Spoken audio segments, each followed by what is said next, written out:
Tonight on Four Corners, Australia against the world on the future of coal.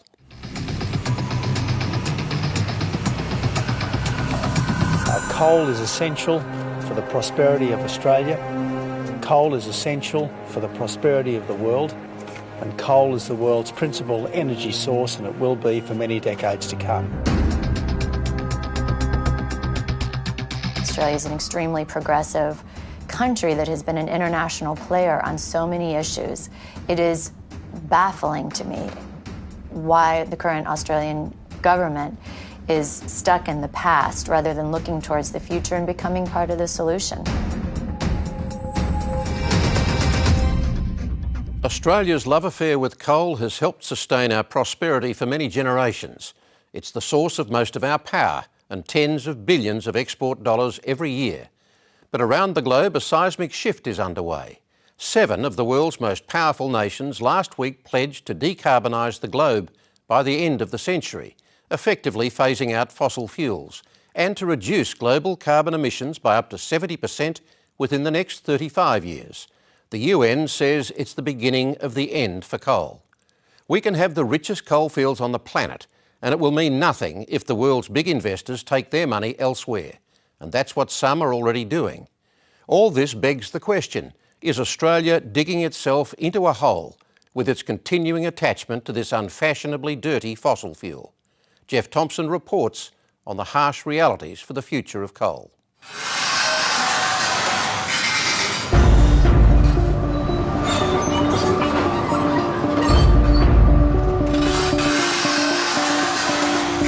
The final gasps of a dying coal mine, dug down to the dregs.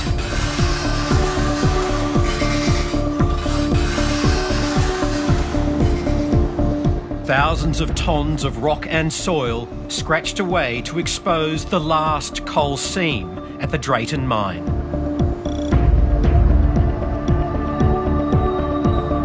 As you can see, this is our final wall. So yeah, this is as far as we can go. And after that's gone, this mine's over. That's right.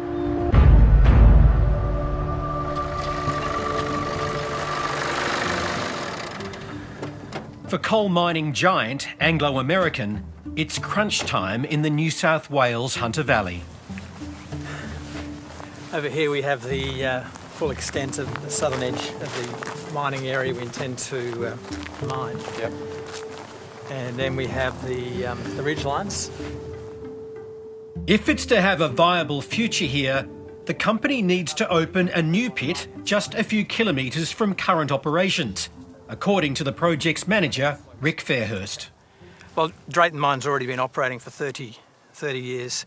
This is an extension for Drayton to add another 15 years of mine life to the open cut operations. We have all the equipment, we have all the facilities already in place. We have a workforce of around 500 people who will be out of a job if this mine isn't extended to this area. This is Anglo's third attempt to get government approval over strong local opposition. As the coal boom fades and prices drop, the economic viability of new mines is in doubt. There's been a number of coal cycles, of price cycles like this in the past. I have to say this is probably the worst we've seen. Do you think that coal has passed its price peak in Australia? Yes, I think it has for the time being. I'm not saying it may never happen again, but I don't see it happening quickly.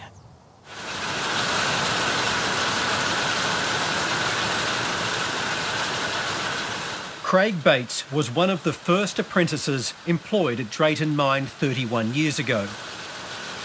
He was told he had a job for life. This was my grandfather's actual original hard hat from like 100 years ago. So the old cap lamp, that was before electricity was even in any of the mines. And if the mine is not extended, this fourth generation miner loses his job and probably his home. The coal industry is taking a real hit at the moment, and you know, you've just got to think that if it takes another hit, like say even with us closing, you know, like what's going to actually happen.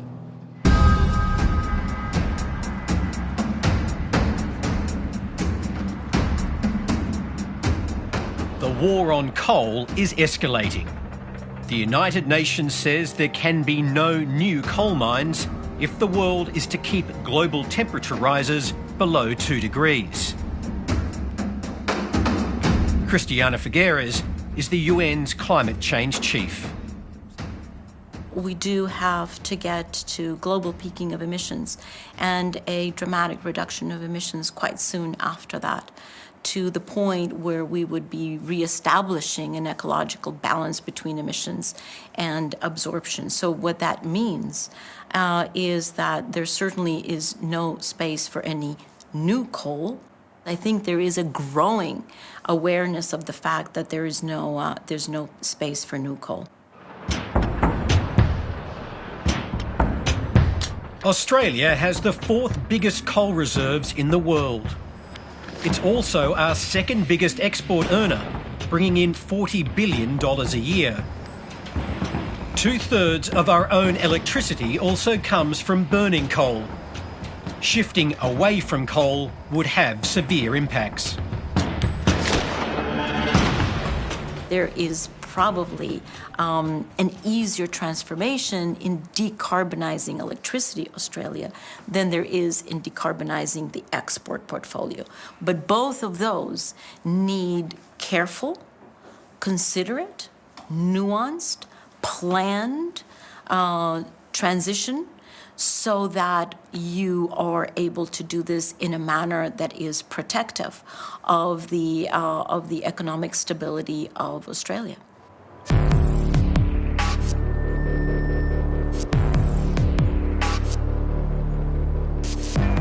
It's ageing power plants like these the UN has in its sights. Victoria's Latrobe Valley is the smoking heart of Australia's addiction to coal consumption. This is why, sitting alongside the plants, is 500 years' worth of dirty brown coal, with no export market but ready to burn.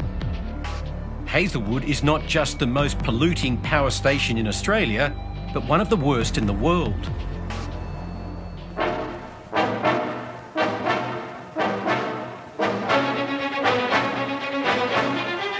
Fast conveyor belts carry a river of brown coal to the State Electricity Commission's power station at Hazelwood in Victoria. When it was built in the 60s, Hazelwood was a beacon of Australia's success in bringing power to the people. The belts can deliver 2,200 tonnes of coal an hour to the power station's furnaces.